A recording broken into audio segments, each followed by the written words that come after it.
held in Pram Pram yesterday. Now, this decision made by the GFA delegates aims to provide more stability and continuity in the leadership of Ghanaian football, allowing the president to implement long-term development plans. At the end of the voting, 3 members abstained, 6 members voted against the proposal, and then 1-4 voted for the proposal. The requirement is 75%. Now, the 114 translates to 91.94%. So the vote is carried. Thank you very much, Mr. President. There were other key issues which were discussed at the event, and my colleague Bill Ishen has more in this report.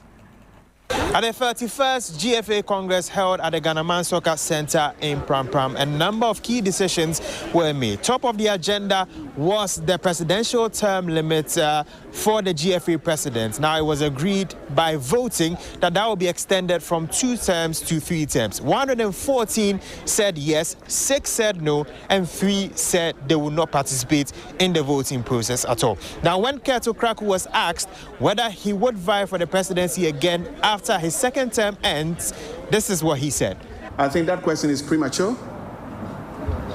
We have, at the minute, almost 2.5 years to serve the Ghanaian game. And when it comes to that time, I will make a decision.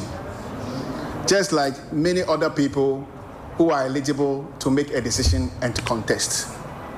Okay, so this should not be a topic for us. What should be a topic is how we handle the new wind that is blowing around our domestic game. Passed alongside the increase in the presidential term limit was the inclusion of a second GFA vice president, and that spot has been reserved for a female. It is expected that that will come into effect fully at the 2027 GFA elections. Also, the Ghana Premier League clubs will receive a huge cash boost. Now, 9,500,000 Ghana cedis has been invested as prize money for the top 15 Ghana Premier League sides. The winner would ultimately receive 2 million Ghana cedis, whilst the 15th place team will receive 200,000 Ghana cedis. Of course, 16th, 17th, and 18th will be relegated and so will not receive any prize money at all. Also, the referees will receive a huge boost because FIFA accredited referees who will be participating in the Ghana Premier League will receive 2,500 Ghana cedis per match, whilst the non-accredited FIFA referees will receive 2,000 Ghana cedis per match. And finally, the sports fund has finally been approved. The president of the land, John Dramani Mahama, has approved that sports fund for the development of sports in the next few years. Belishan for 3 Sports from the Ghana Soccer Center of Excellence in Pram Pram.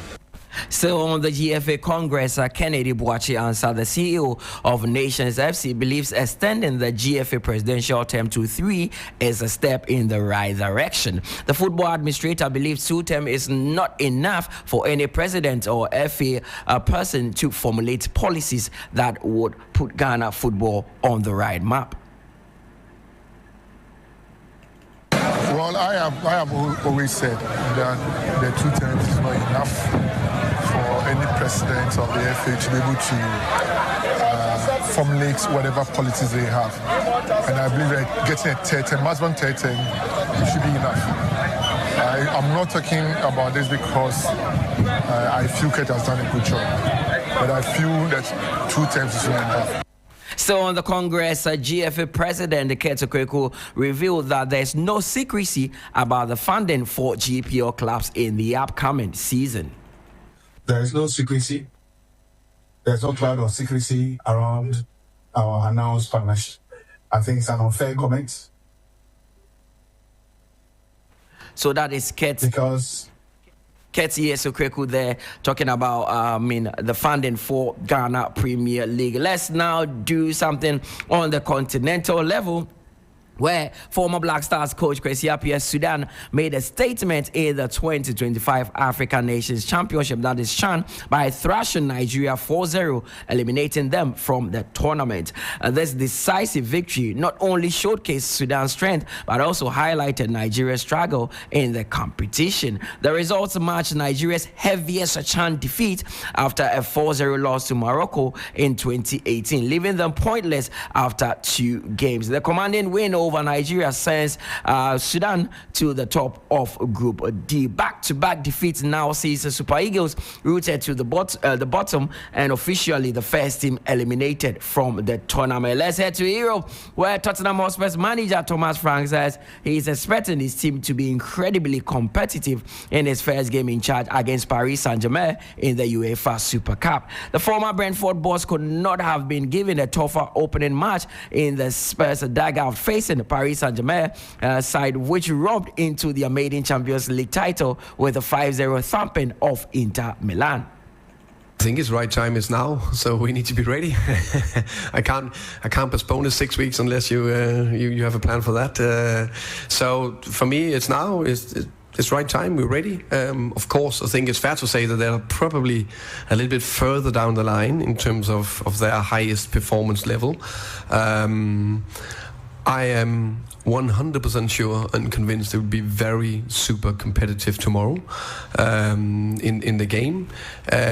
But of course, over a whole season, I think they probably in a better place to perform better. But in one game, we'll be ready.